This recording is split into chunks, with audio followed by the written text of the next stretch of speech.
Hello everybody, once again this is G, and I'm back. Transport Fever 2 recently released an update, and they've added a few new things, especially what I'm really amped about is the very hard mode, and I want to show you today how to beat that. So let's go ahead and start a free game, and I'm going to pick the dry region, because that's my favorite, and for the industry you want to set it to very high. That's kind of the key to this. Just randomize whatever seed, really doesn't matter. Right, click next, and then we're gonna pick, I don't know, I'll pick Europe I guess this time. As you can see, we got very hard here, and this part doesn't really matter. This part is also new as part of the new update in general, these game options, and we're gonna set the industry density target to very high, and this is a pretty cool option where industries will close. We'll set it to rarely. And this will allow some of the industries that are, poorly placed or not really useful for you to just kind of phase out and then rotate and then be placed somewhere else where it might be more useful. So that's kind of handy. Okay, we click start.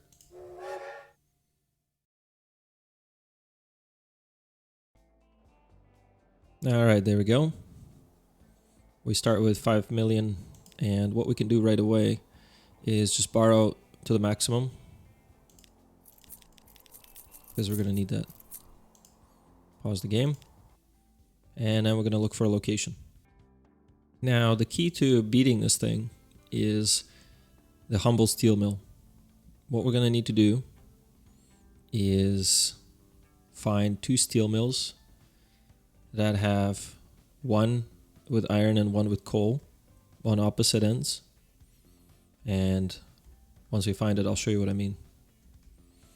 Because what we're going to do is we're going to rig it so that a train is not running empty at any point in time. It's always going to be full, back and forth. It's just really tricky to find the good stuff here. It's, okay, here's one, for instance. We got iron, not far from steel mill, but we need to find another one in range with coal on its side. That's too far apart, I think. Maybe will work, possibly. Okay, here's a steel mill with coal. Okay, so check this out. We got a steel mill with iron, fairly close. And where's that thing? There it is, a steel mill with coal. Okay, so what we're gonna do is we're gonna build a station on each side. And one of the things that was recently updated, here we're gonna use this cargo station here. And we're gonna set it to 320 meter, longest one. And the trick here is to position the station in such a way that it reaches both the steel mill and the iron. And, intuitively, you might think, oh yeah, this iron, we should just bring it to the steel mill. Utterly backwards. We're going to bring this iron to another steel mill that's far away from this one. And that's how we're going to make money. So we're going to configure the station, and we're going to go ahead and expand these rails. That should be good. I'm going to do that here. That should be good as well. Okay, so we did 4 on each side. Now we're going to do cargo platforms. Okay. Do this side. And finally, we're going to do something to connect cargo platforms to the source of the material. And in this case, we're going to use just whatever the cheapest thing is, small site building. One of the things you'll notice is that was changed recently in the update is each building now has capacity to store extra items, which is great. Because before they were just used to connect to the roads and stuff, so they were not super useful. But now they're incredibly useful. Okay, so now what you do is just connect some roads. You can just use these cheaper roads here. And we'll just do it like that. And you see this lights up, it's connected to the station. We have the station highlighted. Have it here. So as soon as you connect a road, the resource lights up, it's good. We go over here, we do the same thing, lit up. So now this is able to access both of these. We're just going to rename this real quick to call it, let's call it South Shield Steel. Good enough. Now the other source we have over here, now let's go ahead and build a station. One track, that's fine for now. That's all we can afford anyway. And we just want to position it in a way. This is tricky. We gotta get the length just right. You want to position this just smack in the middle of the two. That should be good. And the reason for this is you can only expand so much in each direction. So if you build the station too close to one side, you're not going to be able to reach the other side. So you put them in the middle. You configure here. I'm going to go ahead with tracks. Let's go ahead and add that. That should be good. We just do 4-way extension. You can do a little bit more. You can do a bit more if you want, but maybe one more. Okay. I'm just going to go ahead and put platforms. I'm going to do something else here. I'm going to do another track here and another platform here. And the reason for this is we're going to put a cargo building on this side. Makes it easier to reach. And over here, we're just going to go ahead and fill this with platforms. And I think we'll do the same thing here as well. We'll do a platform like that. And like that. And you can see we're going through our budget pretty quickly. And that's because of the earthworks that are happening here, because of the elevation change. There's quite a bit of earth that has to be upturned. But that's okay. It's the cost of doing business. Okay, you see it lit up? It's good. I know it looks a little bit, well, not very pretty, to say the least. But listen, we're trying to not go broke here on very hard mode. And so that's the sacrifice you have to make. And then later on, once you get money, then you can pretty it up. We'll call it Dover steel. All right, good enough. Now, we need to connect the track. Now, you can see here that these two stations, you know, they're not exactly in line, but close enough. So we're going to have a pretty sharp curve. In fact, this might be the turn of the century. Get it? But that's what we got to do. We're going to go ahead and link it up to this guy. That should be good. Let's see, bridge. Oh, that's very expensive. We can't afford that right now. Want to see that? 1.5 mil. Okay, that's fine. Okay, let's go ahead and build that. Done. Okay. And again, normally in like later on situations, you would not want to have a sharp curve like this, but trains are really slow at this time, so nothing to worry about. Now we're going to need to go ahead and add a train depot. Let's find a nice spot for it. Okay, I think over here will be fine. Less earthwork on this side. And we're going to go ahead and just plop it here somewhere if we can. It's too close. Okay, no problem. We'll just put it here. Connect this with a track. Good enough. Okay. Now we need to establish a route. So we're going to go ahead and go to routes here. New line. All right, we hook it up over here. Now, the details here are important. So we go into the gear, and we want to say from South Shield Steel, we're going to unload. Well, first of all, we're going to load iron, and we're going to unload. No, I'm sorry, load iron and then unload coal, like this. Very important. So this side is only going to unload coal, because if you don't do this, if you say unload iron as well, what can happen is the train will pick up iron here, go to the other station with some iron, like half of it. It will be destined for this station, and so it will return with iron for the station. And that's all well and good, because this can produce, you know, 400, but it's going to end up splitting 200 to this station and 200 to this station. And the way the game calculates the price of tickets is, if the source is close to the destination, like directly, as the crow flies, then you're not going to get very much for tickets. And if it's far away, you're going to get paid quite a lot for each ticket. And I'm just using the word ticket here very generically. Obviously, we're not talking about passengers, we're talking about cargo, but essentially you can think per one unit of cargo, it's like you can think of it as one ticket. And so per each unit, you're going to get paid less if it's really close. Anyway, so Dover steel, that's the other side. We're going to go ahead and load coal and unload iron. So the opposite of this side. Okay, so Dover steel, once again, that's over here. We got coal, and we're going to go ahead and look at that again. It's going to go ahead and load this coal here. And going to ship it to the other side and then bring back iron to this side. Now, both sides need both iron and coal. Fair enough. But again, for the purpose of bootstrapping this, that's not important. We just want to make some money. Then we're just going to call this line. I like to start with a 0 because that way it orders it nicely alphabetically. So you want to have some leading zeros when naming your lines, if you like. And then we're just going to call it iron dove, meaning iron to Dover, and then coal to SS, let's say, or just shields. Okay, so we're going to ship iron to Dover, coal to shields. Done. Okay, so we're going to go ahead and buy a train. And we have, you see, that's why we got that extra 5 million, because there's no way we'd be able to afford a proper train with what we had before. So now we got 6 million and change. We can actually afford something. There's only one thing you can buy. That's this thing here. It varies depending on whether it's European or American, but it's going to be like a single puny train, which is good enough. And then we're going to need gondolas. Lots of them. And I kind of did the numbers. It's about, I think each of these can carry about 10 cars. So let's see, what do we got here? And you know what? Let's just add a few extra just in case.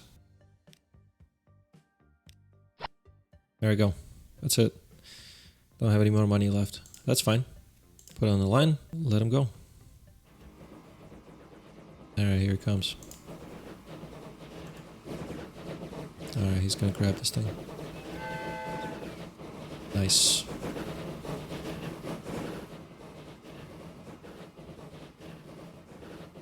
Now, to fill up this line completely, and you can see here where we have our rate. We want this rate to be at 400. You can imagine this train is going to have to be over 100 cars long. I estimate it's probably going to be about 150 cars. And again, you know, not very realistic, but that's not what we're aiming here for. We're just aiming to make money. So you can bootstrap your operation on very hard mode. And if you're only shipping one way, that's not going to happen.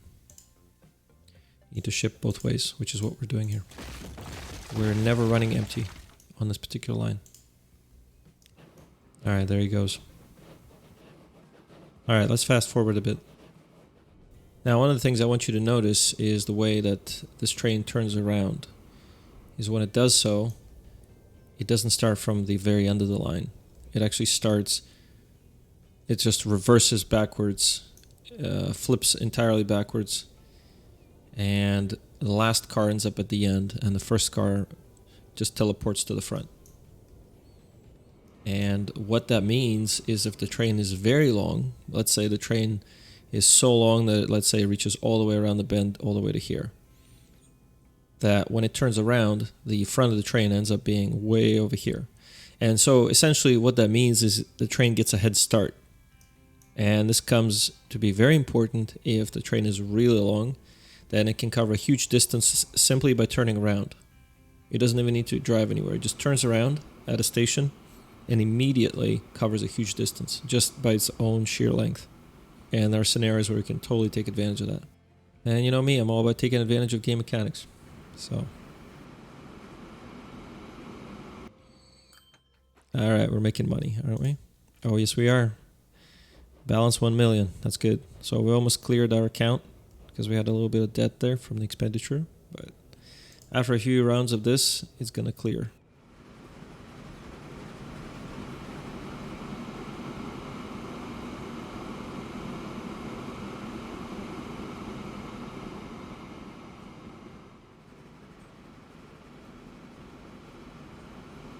Hey, what's this?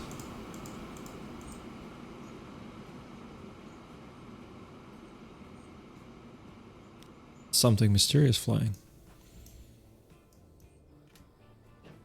Yeah, you can see here the train turns around instantly, which is very different from, let's say, Railroad Tycoon, where it's going to turn around from the very end of the line.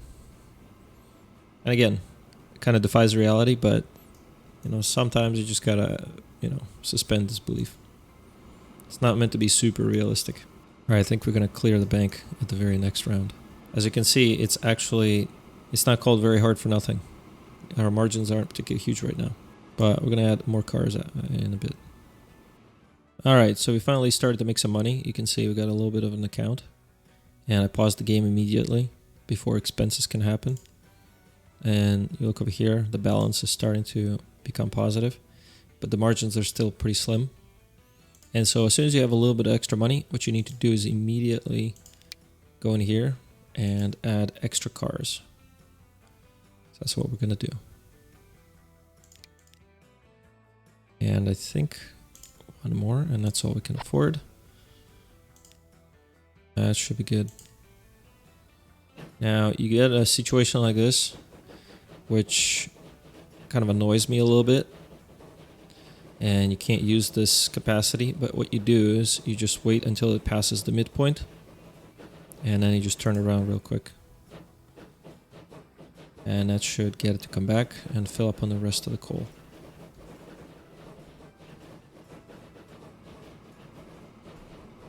And I know it caused a bit of a delay to get to the next station, but it's okay. There we go. Done. And we just let it carry on. And you keep this process up until you get enough cars to max out this rate to 400. And once you're at 400, you just sit for a bit and make money. And then you can build another line. And to open a new line, I would say you need about 10 million. To be honest, you know.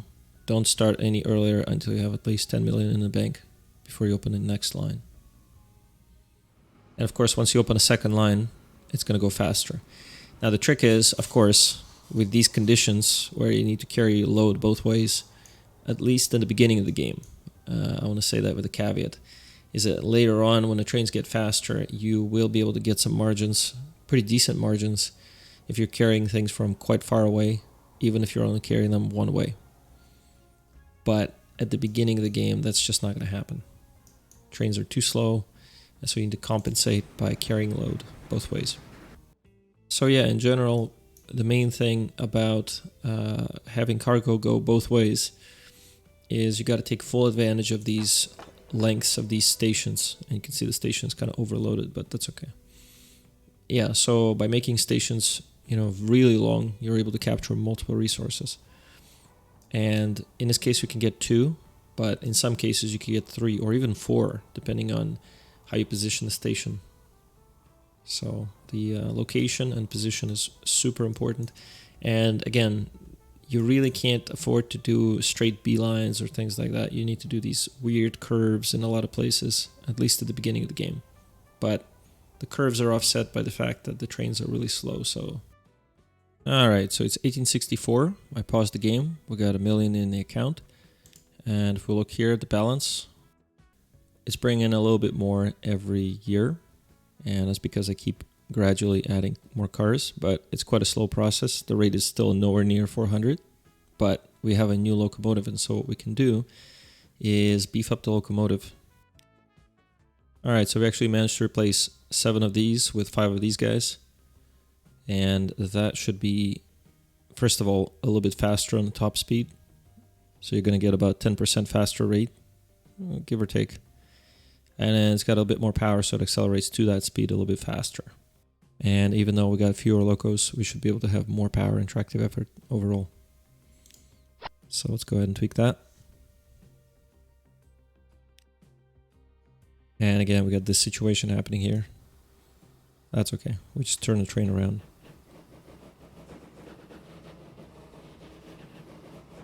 Oh yeah, I can feel it's definitely speeding up faster. Alright, we'll let that percolate. And come back to it in a bit. Alright, there we go. We're at 10 million. And it's 1877, so that took quite a while. But we got there. And this train is quite long now. Let's have a look here. It's got 114 cars. You can see it tailing all the way to here. But the main thing about this is that if we look over here, we're at 400. In fact, it's 400 on the nose, which is kind of neat. And if we look at the balance, it just gradually grew over the last 30 years or so. Almost 30. And so at this point, we're ready to build the next line. And after that, we can just, you know, keep expanding, and then we can connect other things into this. So yeah, that's basically how you beat the very hard mode. Just want to share that with you guys. Let me know what you think. And if you want me to make any more videos with involving trains, there's another game that I was very interested in, which is the Derail Valley. I found that's a pretty interesting simulator. As the name implies, if you're not careful, you can derail pretty bad. As a little aside, I built a train that's 52 cars and derailed it accidentally at the very last mile, and that was just, well, that sucked. Anyways, so maybe I'll cover that next. I don't know, we'll see. At any rate, this has been Greasy Hammer, and if you like this video, then hit the like button and subscribe, and I'll get back to working on some videos. Thank you. Bye-bye.